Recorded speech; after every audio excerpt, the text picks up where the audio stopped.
Terre buissonnière, c'est une aventure humaine, un dialogue noué entre citoyens et artistes pour porter ensemble un regard nouveau sur notre identité et notre territoire.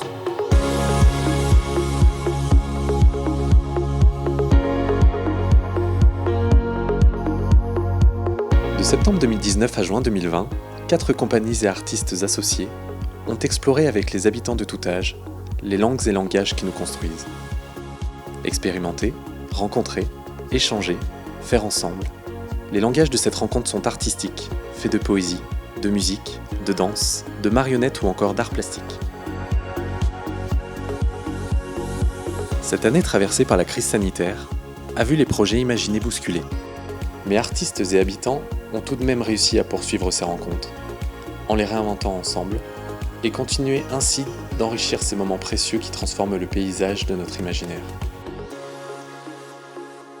Initié par 3 communautés de communes, la Coplère, Pays d'Urfé et Valdex et d'Isable, ce programme Terre buissonnière est soutenu par la région Auvergne-Rhône-Alpes et le ministère de la Culture.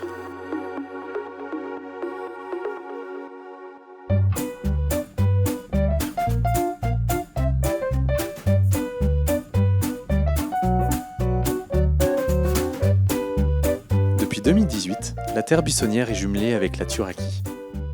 Cette année, la délégation artistique de Turaki a été reçue dans 3 villages pour des résidences au plus près des habitants. Répétitions publiques, chorégraphie de toiles de tente, ateliers de manipulation de marionnettes, rencontres, la venue des artistes a fait événement dans nos bourgs. Chaque semaine a été clôturée par un rendez-vous convivial et participatif, impliquant ensemble artistes et habitants. Monsieur Togbar met les pieds dans le plat à Champollion en novembre, et Monsieur Togbar parle d'amour en février à Saint-Germain-Laval. C'est vrai qu'on s'est vraiment attaché à faire de l'action artistique, c'est-à-dire vraiment partager tout ce travail de recherche qu'on fait sur nos spectacles. Et tout ça, c'est vraiment l'occasion d'exploration artistique aussi pour nous. Parce que ces échanges avec des habitants, avec des gens qui font d'autres choses, nous permettent à nous aussi d'inventer des nouvelles choses. À chaque fois, ça nous ouvre de nouvelles pistes. Donc ça a été, là encore, un très beau moment partagé avec les spectateurs, avec la population, avec aussi des gens qui nous suivent maintenant, qui suivent les différents épisodes de la Turaki. Donc ça, c'est très émouvant. Je et d'autres aussi suivons leurs aventures depuis très longtemps. Alors quand il nous a proposé de participer à une de leurs créations, tout de suite on a mis les pieds dans le plat. C'est bien, c'est très beau ce que ça nous a fait découvrir de nous-mêmes aussi.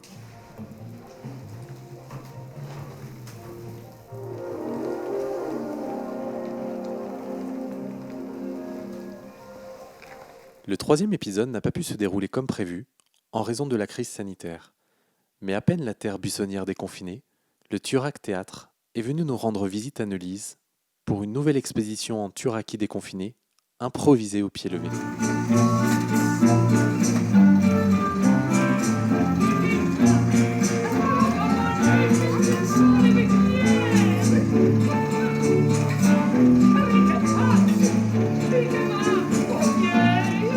Donc c'était vraiment très chouette de venir et de se dire, bon, est-ce qu'on peut inventer une petite histoire ici à la ferme, dans cette maison qui est quand même un endroit magnifique et puis magique. Voilà, qu'est-ce qu'on peut inventer de la Turaki ici ? C'était vraiment un chouette moment. Retrouver de la convivialité malgré toutes ces contraintes sanitaires.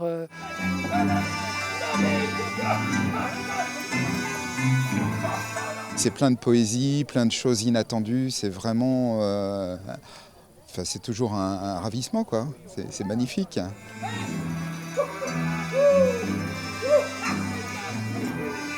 Vraiment emballé par le texte, l'humour, la concordance des mots, etc. Et puis dans la Turaki, vraiment, moi, ça m'inspire, quoi. Voilà, il n'y a pas de souci.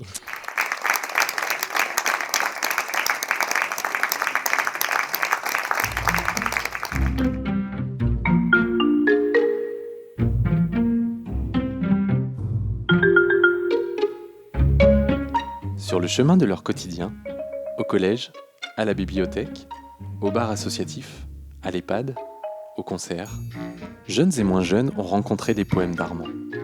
À leur tour, les collégiens et élèves du château d'Aix ont saisi leur stylo pour écrire puis mettre en voix leur propre langage poétique.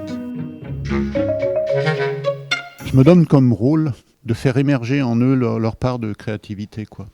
Leur montrer que le langage, c'est une chose avec laquelle ils peuvent jouer, ils peuvent s'amuser, ils peuvent créer, et que ça leur appartient tous. C'est pour semer une petite graine de créativité, une petite graine de liberté par rapport au langage, une petite graine d'amusement. C'était l'occasion de leur faire expérimenter des ateliers d'écriture en fait. Et ça a vraiment bien fonctionné parce que Armand a su en quelque sorte leur suggérer des choses qui ont fait qu'ils étaient beaucoup plus libres en fait dans l'écriture et dans la création. Et du coup, il y a des textes qui sont magnifiques, je trouve. Je m'appelle Tristesse. Je m'appelle Joie. J'ai les yeux noirs, mes pensées sont noires, je reste noire. J'ai les yeux roses, mes pensées sont roses, je reste rose. Mon cœur est brisé. Mon cœur est entier. Cet atelier il est très bien parce qu'il nous permet de développer notre imagination, de partir profondément dans notre cerveau. Ça nous apporte de nouveaux mots, ça enrichit notre culture générale. J'ai noté tous mes souvenirs sur une colline. Je suis toujours à l'heure pour les repas. Faire des poèmes, c'est trop long. Après, il y a Armand le poète qui nous aide et je trouve ça c'est cool. J'ai trouvé ça très intéressant. Et Patrick, c'est vraiment quelqu'un de sympa et de réaliste en gros parce que les remarques qu'il fait, ça nous fait avancer. Il ne faut pas que la moutarde monte au nez de la reine de Dijon. C'est pas un simple cours où on apprend la grammaire, le vocabulaire et tout ça. On s'exprime et on est un peu plus libre. Oui, on a tous cette machine énorme dans la tête et apprendre à la laisser libre, à faire sortir et puis finalement s'apercevoir que quelquefois, il y a de la magie qui émerge, quoi. Produire des choses étonnantes, ponctuellement, tout le monde en est capable, même des élèves en difficulté. Le conseil pour la vie, c'est de fumer la pipe. Quand je pense à toi, j'ai peur de tout lâcher. Les histoires pour enfants font peur aux adultes, c'est mal. J'ai adopté des dizaines de chiens et je les félicite de leur talent. Je me balade dans une forêt qui me parle et me conseille de me taire. Le 5 février, on va être devant un public. On va passer devant plusieurs classes. Un peu stressant, mais on va y aller et ça va être bien. Tout le monde est un peu stressé parce qu'on n'a pas l'habitude des spectacles. Du coup, on va voir comment ça va se passer. Je n'ai jamais regardé à travers une fenêtre. Je n'ai jamais vu de phoque dans la forêt. Et je trouve ça important qu'il y ait un rendu public, qu'on ne reste pas simplement entre nous dans la classe, qu'on projette quelque chose vers l'extérieur. Parce qu'un artiste, c'est quand même aussi, c'est quelqu'un qui travaille à l'intérieur de soi, mais c'est aussi quelqu'un qui propose quelque chose à l'extérieur, qui propose quelque chose au monde, aux autres. C'est une récompense pour nous de montrer notre travail. La poésie, c'est des revues avec Laetitia. La poésie, c'est un sommet de joie. Le rendu collectif est très très positif et montre que la culture est fédératrice. Elle met les élèves au centre de la culture et met la culture au centre du territoire. Et la plus-value pour les élèves et pour les familles, je pense qu'elle est extraordinaire.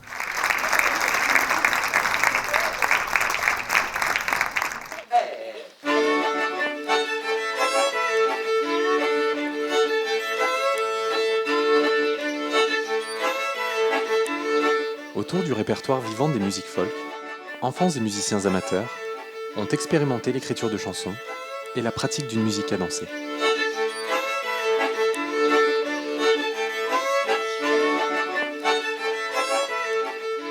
Donc moi je suis là pour l'écriture des chansons, je viens pour des séances de 2h30 dans les classes. On fait tout ça ensemble et moi je les oriente et je les guide évidemment pour arriver à un résultat qui leur donne envie de chanter. Sur mon île des tropiques, la la la la la la la la, il y a des poissons fantastiques et surtout pas de plastique. Et on fait des rimes, on essaye de trouver des mots qui ont le même rapport. Après, on les place dans la chanson en rapport du rime.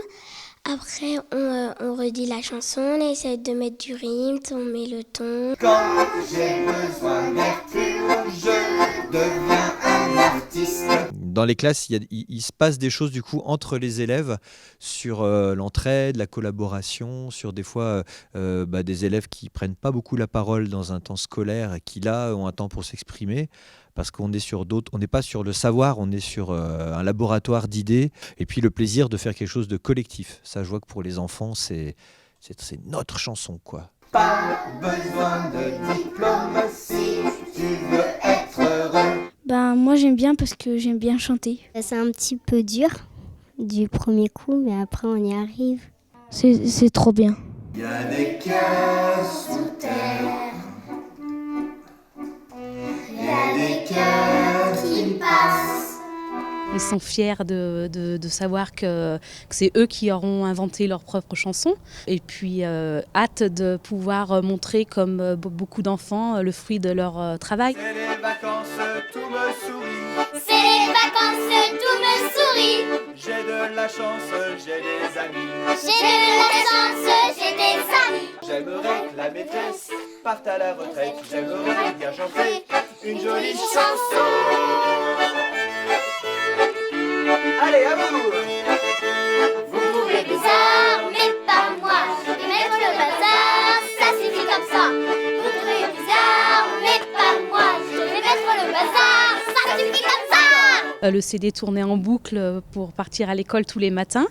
Donc ils ont été très impressionnés de se rendre compte qu'en fait Vincent était la même personne qu'ils écoutaient sur le CD tous les jours. Mais je suis trop timide, tarte aux pralines, pour aller lui parler, crème renversée.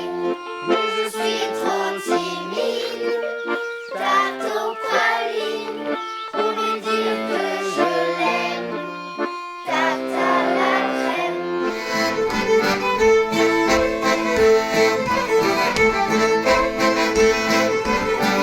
En plus, on apprend à danser en même temps qu'on apprend des nouveaux morceaux par cœur. Donc c'est une nouvelle méthode en fait où on se détache complètement des partitions, on apprend à chanter. Et une fois qu'on connaît le chant et la danse, à ce moment-là, on commence à le jouer au violon. Regardez bien.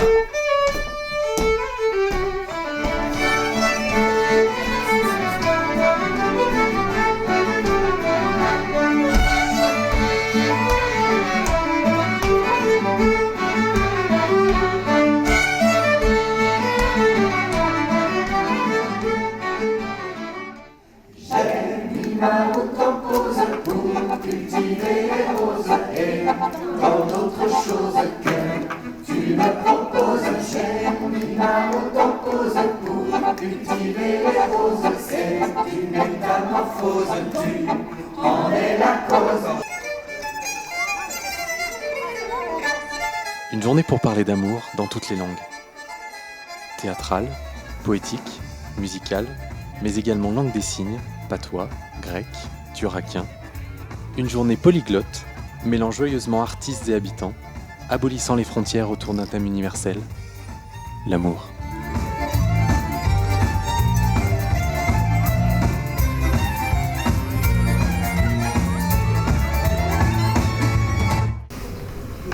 Si belle que, comme dans la campagne romaine, les oiseaux sur les arbres tombent. Chez les amphibiens, le chant il va avoir un rôle aussi très important pour séduire les femelles. Chez les grenouilles tangara par exemple, la femelle va préférer les chants qui vont être les plus originaux.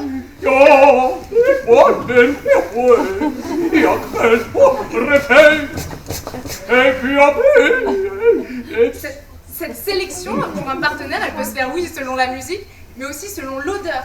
L'odeur, les signaux olfactifs, ça va être très important chez de nombreuses espèces. Tout est prêt. Ordinateur, devant la fenêtre, canapé, 3 arbres, une villa, un voisin attentif à sa fenêtre. Rien, non, il ne voit rien. Le poème sonore se conjugue au présent perpétuel. Un poète sonore se noie dans sa baignoire. Le poème sonore se conjugue au présent perpétuel. Les poètes sonores sont discomodes plutôt que bibliophiles.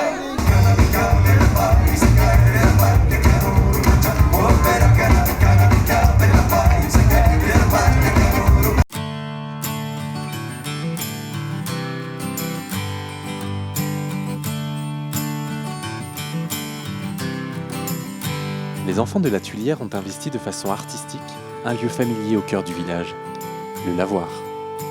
Terre, osier, bambou, créé avec ses matériaux naturels à portée de main, mais également en chemin, interroger l'histoire de son village, son paysage quotidien, le sens du geste artistique.